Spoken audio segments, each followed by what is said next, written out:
मुझे ये बताते हुए बेहद प्रसन्नता हो रही है कि भारत का मेट्रो नेटवर्क अब 1000 किलोमीटर के माइलस्टोन को पार कर चुका है।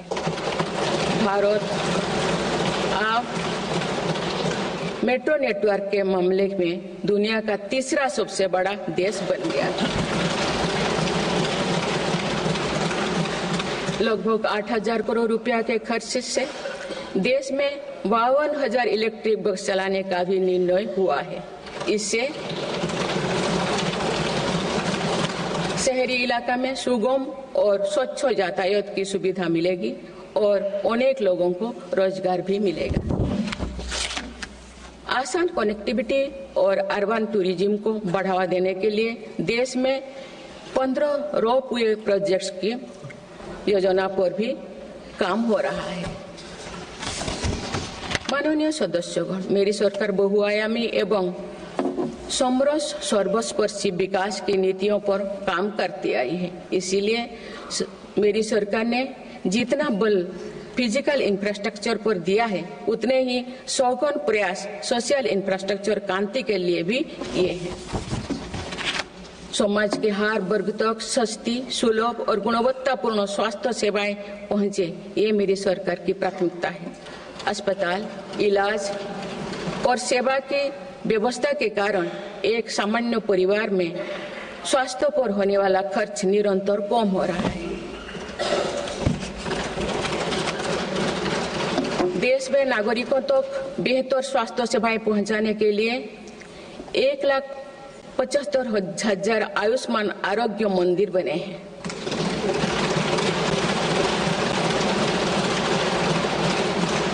देश में कैंसर मरीजों की बढ़ती संख्या और इलाज में होने वाले खर्च को देखते हुए अनेक कैंसर दवाओं को कस्टम ड्यूटी में से मुक्त कर दिया गया है।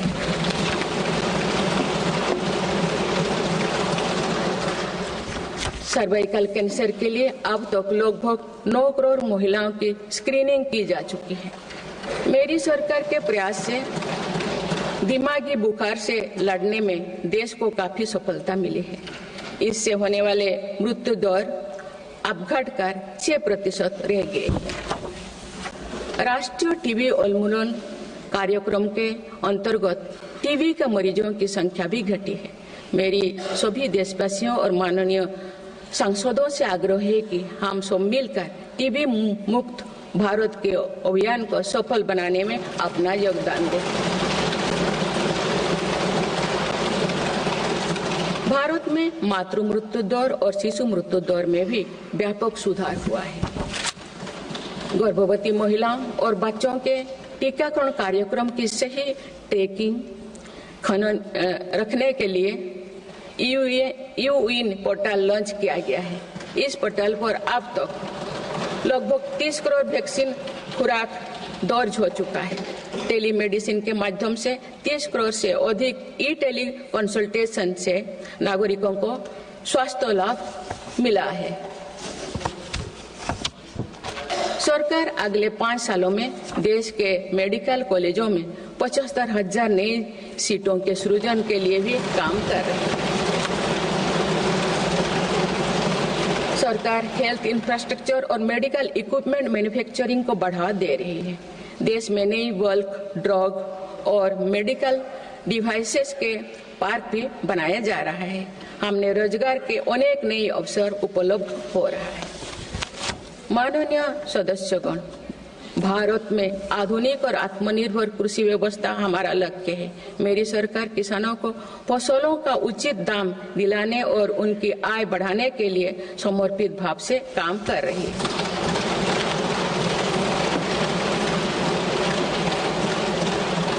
वर्ष 2023-24 में रिकॉर्ड 332 मिलियन टन अनाज उत्पादन हुआ है और आज भारत विश्व का सबसे बड़ा दूध, दाल और मसालों का उत्पादक है। सरकार ने खरीफ और रबी फसलों के एमएसपी में निरंतर बढ़ोतरी की है। पिछले 10 दशक में धान, गेहूं, दलहन, तिलहन और मोटे अनाज की खरीद पर 3 गुना ज्यादा राशि खर्च की गई है। पिछले 6 महीने में फसलों की जलवायु अनुकूल, बायो फोर्टिफाइड और अच्छी उपज देने वाले 109 उन्नत प्रजातियां किसानों को सौंपी गई है। देश में कृषि इंफ्रास्ट्रक्चर को सुदृढ़ करने के लिए सरकार ने कृषि इंफ्रास्ट्रक्चर फंड योजना के दायरे का विस्तार किया है। इससे ग्रामीण क्षेत्रों में रोजगार को और बढ़ावा मिलेगा।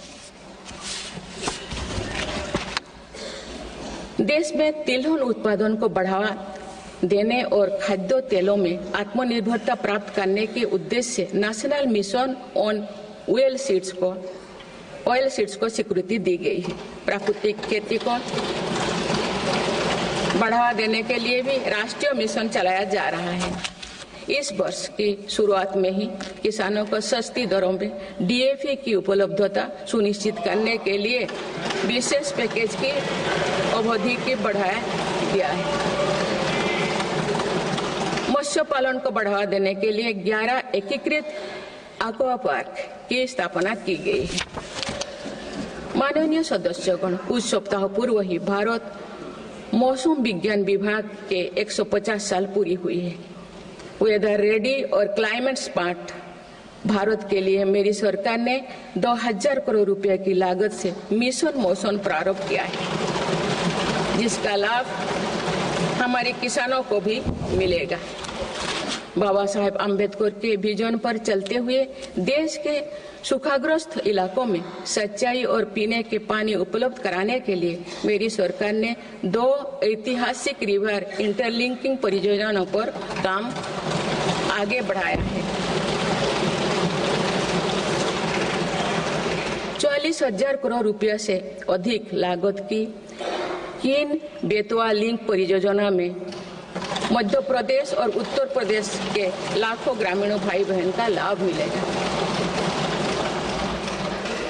संशोधित पार्वती कालीमेघी चंबल लिंक परियोजना में राजस्थान और मध्य प्रदेश में सिंचाई और पीने के पानी की आवश्यकता की पूर्ति। पोलावरम सिंचाई परियोजना को पूरा करने के लिए 12,000 करोड़ रुपया की अतिरिक्त राशि भी स्वीकृत की गई है। माननीय सदस्यगण, हमारे 8 लाख सहकारी संस्थाएं एवं उनके 19 करोड़ हितधारक सदस्य ग्रामीण भारत के करीब 90% क्षेत्र का प्रतिनिधित्व करते हैं। बीते वर्षों में शहरी क्षेत्रों में भी सहकारी संस्थाओं का विस्तार हुआ है। सहकारी सेक्टर के आर्थिक सशक्तिकरण के लिए उठाए गए विभिन्न कदमों के फलस्वरूप रोजगार के अनेक अवसर सृजित हो गए हैं। वर्ष 2025 को अंतर्राष्ट्रीय सहकारिता वर्ष के रूप में मनाया जा रहा है, जिसमें भारत अपना महत्वपूर्ण योगदान देगा।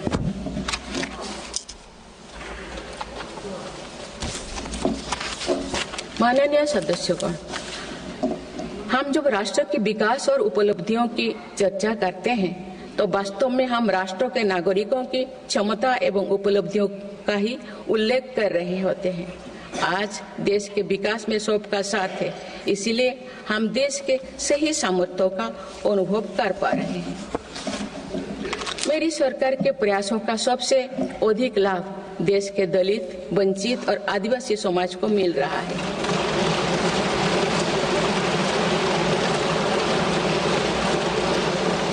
आजादी के दशकों बाद भी हमारे जिस जनजातीय एवं आदिवासी समाज की उपेक्षा होती रही, मेरी सरकार ने उसके कल्याण को पहली प्राथमिकता दी है।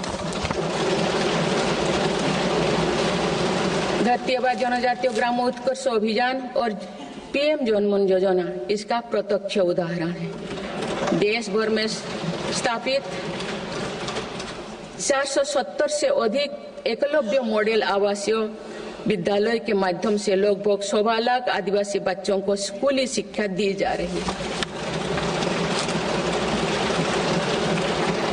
पिछले 10 वर्ष में आदिवासी बहुल इलाकों में 30 नए मेडिकल कॉलेज खोले गए हैं। विशेष राष्ट्रीय मिशन चलाकर आदिवासी समुदाय की सिकल सेल से जुड़े स्वास्थ्य सेवाओं पर भी ध्यान दिया जा रहा है। इस मिशन के अंतर्गत लगभग 5 करोड़ व्यक्तियों की स्क्रीनिंग की जा चुकी है। जनजातीय विरासत को सहेजने के लिए भी मेरी सरकार ने अनेक कदम उठाए हैं। इस वर्ष भगवान बिरसा मुंडा की 150वीं जयंती का पर्व पूरे देश में जनजातीय गौरव वर्ष के रूप में मनाया जा रहा है।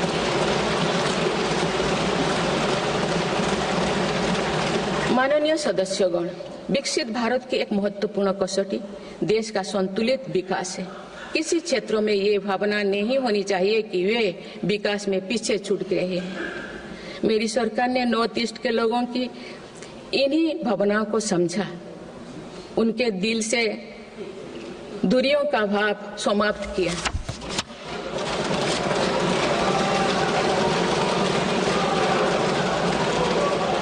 से अधिक शांति समझौते को कर सरकार ने अनेक गुटों को शांति के मार्ग से जोड़ने का काम किया है।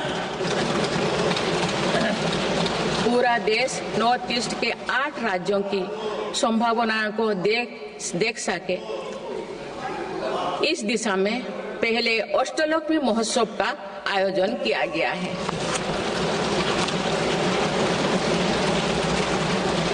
पूर्वोत्तर के विकास के साथ साथ सरकार ने देश के पूर्वोत्तर यानी पूर्वी राज्यों के सर्वांगीण विकास की कार्य योजना पर काम शुरू कर दिया गया है, जिससे रोजगार के नए अवसर भी उपलब्ध होगी।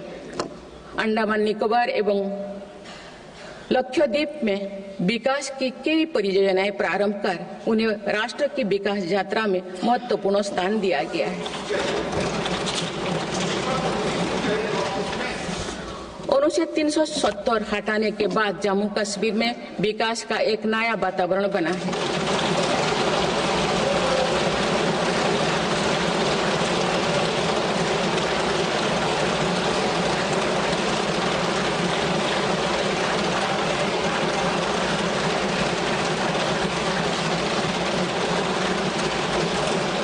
जम्मू कश्मीर में लोकसभा चुनाव एवं विधानसभा चुनाव अत्यंत शांतिपूर्ण माहौल में संपन्न हुए। जम्मू कश्मीर के लोग इसके लिए बधाई के पात्र हैं। माननीय सदस्यगण, राष्ट्र या समाज की सफलता समावेशी एवं सर्वस्पर्शी तभी होती है जब वो सिद्धांतों से प्रेरित हो। इसलिए मेरी सरकार ने उन मौलिक सिद्धांतों को हमेशा अपने कार्यनीति के केंद्र में रखा, जिनका निर्देश हमारे संविधान ने दिया है। संविधान के आलोक में मेरी सरकार की प्रमुख सैद्धांतिक प्रेरणा है सेवा।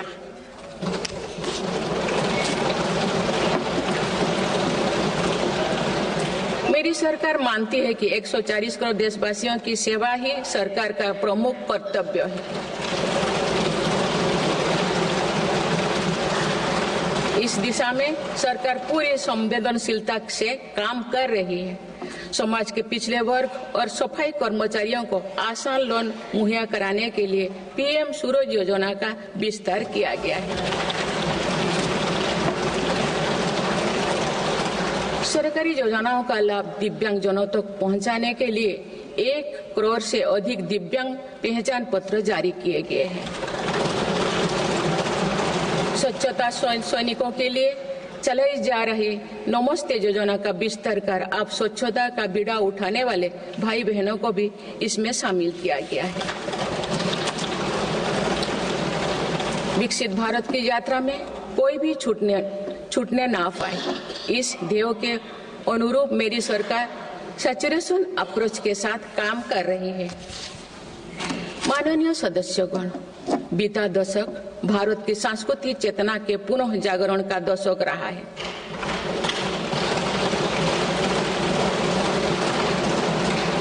हम अपनी विरासत पर गर्व और विकास के प्रति समर्पण के साथ ऐसा भविष्य गढ़ रहे हैं जहां संस्कृति और प्रगति साथ साथ आगे बढ़े।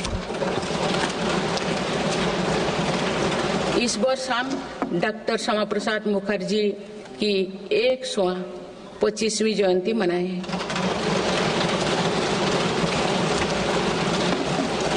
उन्होंने कहा था कि सच्चा राष्ट्रवाद केवल भारत की भौतिक एकता नहीं बल्कि उनकी सांस्कृतिक एकता को मजबूत करने में है।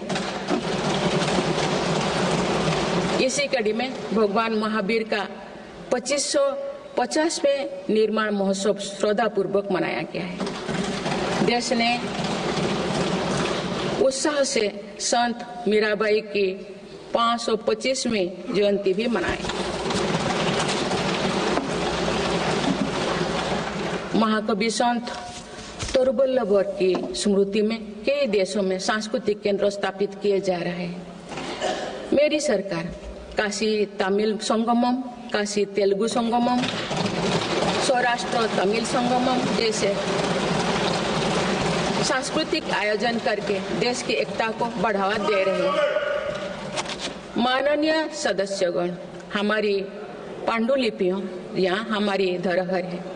इनमें विशाल ज्ञान समाहित है, जिसका मानव जाति के लाभ के लिए अध्ययन, शोध और उपयोग करने की आवश्यकता है। उन्होंने प्रौद्योगिकी का उपयोग करके पांडुलिपियों के डिजिटाइजेशन और संरक्षण का कार्य मिशन मोड पर प्रारंभ किया जा रहा है। देश की विरासत का एक महत्वपूर्ण स्तंभ हमारी समृद्ध भाषा संस्कृति है। मुझे खुशी है कि सरकार ने असमी, मराठी, पाली, प्राकृत और बांग्ला भाषाओं को क्लासिकल लैंग्वेज का दर्जा दिया है।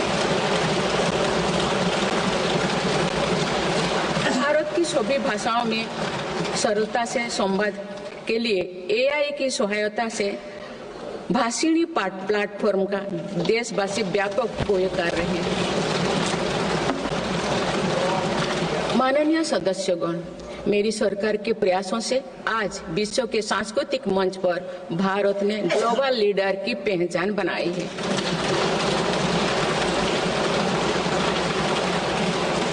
सभी एशियाई बौद्ध देशों को आपस में जोड़ने के लिए मेरी सरकार ने पहली एशियाई बुद्धिस्ट कॉन्फ्रेंस का आयोजन किया।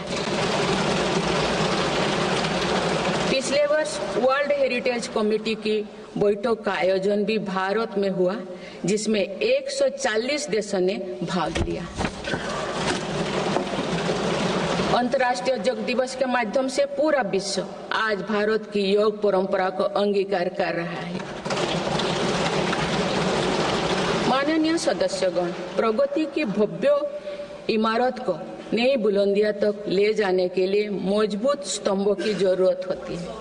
भारत के विकास के लिए मेरी सरकार ने रिफॉर्म, परफॉर्म और ट्रांसफॉर्म के ऐसे ही 3 मजबूत स्तंभ बनाए हैं। आज ये सब पूरी दुनिया में भारत के नए गवर्नेंस मॉडल का पर्याय बन गए हैं।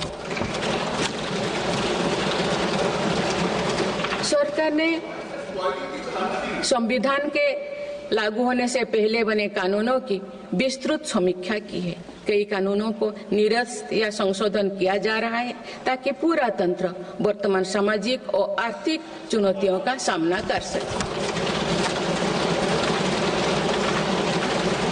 सरकार अब तक 1500 से अधिक पुराने और आवश्यक कानूनों को निरस्त कर चुके हैं। गुलामी के कानूनों को हटाकर दंड संहिता के स्थान पर न्याय संहिता लागू की गई है। जन विश्वास और जन भागीदारी के साथ मेरी सरकार जनता का जीवन सुगम बनाने पर कार्य कर रही है। विवादों को निपटाने के लिए विवाद से विश्वास की पहल की गई है। इसी भावना के साथ सरकार ने 40,000 से अधिक नियमों का कम या सरल किया है और 3500 प्रावधानों को अपराध मुक्त किया है।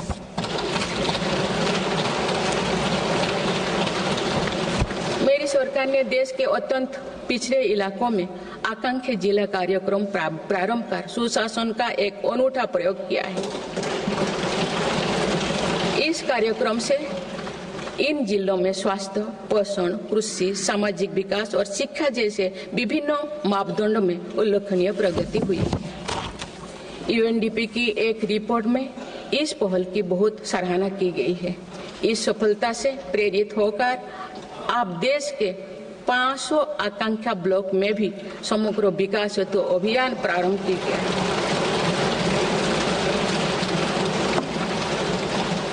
सुशासन पर ध्यान केंद्रित करते हुए आई गोट कर्मयोगी डिजिटल प्लेटफॉर्म बनाया गया है, जिससे सरकारी कर्मियों को अपनी दक्षता बढ़ाकर कर्मयोगी बनाने का प्रोत्साहन मिल रहा है। इस प्लेटफॉर्म पर 1700 पाठ्यक्रमों उपलब्ध है और अब तो 2 करोड़ से अधिक प्रशिक्षण पूर्ण किए गए हैं। माननीय सदस्यगण, इस वर्ष देश सरदार वल्लभ भाई पटेल की 150वीं जयंती मना रहे हैं। उनकी प्रेरणा से मेरी सरकार राष्ट्र प्रथम की भावना को लेकर आगे बढ़ रही है। देश की सीमाओं की रक्षा और आंतरिक सुरक्षा सुनिश्चित करने के लिए सरकार ने ऐतिहासिक कार्य किए हैं। विशेषकर रक्षा क्षेत्र में आत्मनिर्भरता में हमें बहुत उत्साहजनक परिणाम मिले हैं। हम मेक इन इंडिया से मेक फॉर द वर्ल्ड की ओर बढ़े हैं। इससे देश में रोजगार के नए अवसर भी बन रहे हैं। कुछ दिन पहले एक ऐतिहासिक पल में देश में बने 2 युद्धपोतों और 1 पनडुब्बी को भारतीय नौसेना में कमीशन किया गया है। देश में डिफेंस इंडस्ट्रियल कॉरिडोर की स्थापना और डिफेंस स्टार्टअप्स को प्रोत्साहन देकर हम आत्मनिर्भरता का और स्वरोजगार को मजबूती दे रहे हैं। सीमाओं की रक्षा के साथ साथ देश के सीमावर्ती क्षेत्र का विकास भी हमारी रणनीति का अहम हिस्सा है। सीमा क्षेत्र की सड़कें और अटल टनल, सेला टनल, सोनमर्ग टनल जैसे आधुनिक इंफ्रास्ट्रक्चर से रक्षा और पर्यटन का बढ़ावा मिला है। सीमा पर स्थित देश के प्रथम गांव में वाइब्रेंट विलेज कार्यक्रम प्रारंभ किया गया है।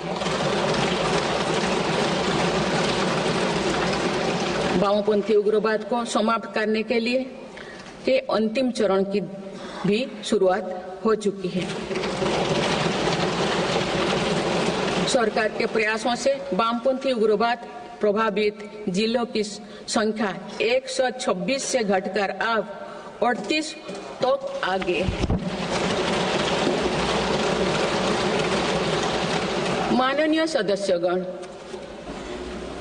वैश्विक अस्थिरता के वातावरण में भारत आर्थिक, सामाजिक और राजनैतिक स्थिरता का स्तंभ बनकर विश्व के सामने आदर्श प्रस्तुत कर रहा है। चाहे G7 समिट हो या क्वाड, ब्रिक्स, एससीओ हो या G20, भारत के सामर्थ्य, नीति और नियत पर पूरे विश्व ने भरोसा जताया है।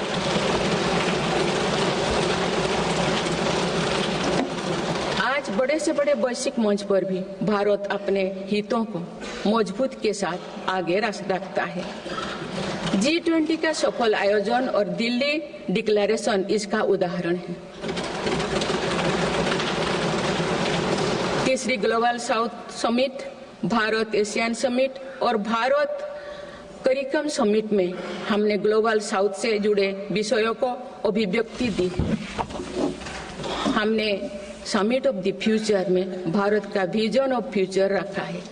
इसी माह में मेरी सरकार द्वारा भुवनेश्वर में प्रवासी भारतीय दिवस का आयोजन किया गया। प्रवासी भाई बहनों के सुविधा सहूलियत हमारी प्राथमिकता है। इसीलिए 6 नए दूतावास और 4 नए वाणिज्यिक दूतावास खोलने का निर्णय लिया गया है। विश्व बंधु की छवि मजबूत करते हुए विश्व में कोई आपदाग्रस्त इलाकों में भारत ने तुरंत सहायता भरा हाथ बढ़ाया। भारत के नए देशों के साथ अपना डिजिटल पब्लिक इंफ्रास्ट्रक्चर साझा किया है और जन औषधि केंद्र स्थापित कर दिए। माननीय सदस्यगण, मेरी सरकार वर्तमान के साथ ही आगे वाली पीढ़ियों को ध्यान में रखते हुए भी निर्णय ले रही है। हम देश को ग्रीन फ्यूचर, ग्रीन जॉब्स की तरफ ले जा रहे हैं। 2030 तक 500 gigawatt non fossil fuel energy क्षमता के लक्ष्यों को प्राप्त करने की दिशा में बीते 6 महीने में कई बड़े फैसले लिए गए हैं। पीएम सूर्यघर मुफ्त बिजली योजना के अंतर्गत 75,000 करोड़ रुपया की लागत से रूफटॉप सोलर सिस्टम स्थापित किए जा रहे हैं। अभी तक 7.5 लाख घरों में रूफटॉप सोलर की स्थापना की जा चुकी है। इससे रोजगार के अवसर भी बढ़ी है। राष्ट्रीय ग्रीन हाइड्रोजन मिशन के तहत 8 लाख करोड़ रुपए का निवेश और 6 लाख से अधिक रोजगार का सृजन होगा। हम परमाणु ऊर्जा का विस्तार करने पर भी तेजी से काम कर रहे हैं। मेरी सरकार वाहन स्क्रैपिंग पॉलिसी लाई है ताकि पुराने वाहनों का वैज्ञानिक तकनीकी से निपटारा हो और इससे भी रोजगार के नए अवसर सृजित हो। इसी क्रम में विश्व पर्यावरण दिवस 2024 पर एक पेड़ मां के नाम अभियान प्रारंभ किया गया।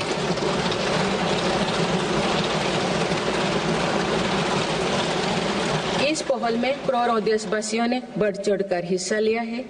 इस अभियान की पूरी विश्व में सराहना की गई है।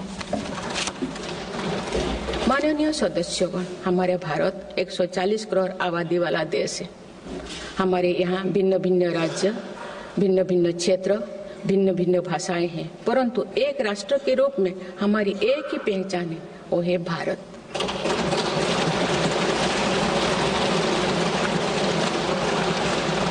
हमारा एक ही संकल्प है, एक ही लक्ष्य है, विकसित भारत।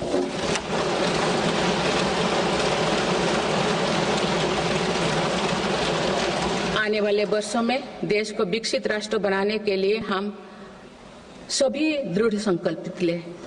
इस संकल्प में देश के शहीदों की प्रेरणाएं हैं, पूज्य बापू के मानवीय आदर्श है और सरदार पटेल जी जैसे माँ भारती की संतानों द्वारा हमें दिलाई गई एकता की शपथ है। हमें इन प्रेरणाओं को आगे रखते हुए एकता के इस सामर्थ्य से विकसित भारत के संकल्पों को पूर्ण करना है। आइए हम एक बार फिर एकता के संकल्पों को दोहराएं और भारत के सपनों को पूरा करने के लिए कटिबद्ध हो। जब हम साथ मिलकर बढ़ेंगे तो हमारी भावी पीढ़ियां 2047 में अवश्य विकसित, सशक्त, समर्थ और समृद्ध भारत देखेंगे।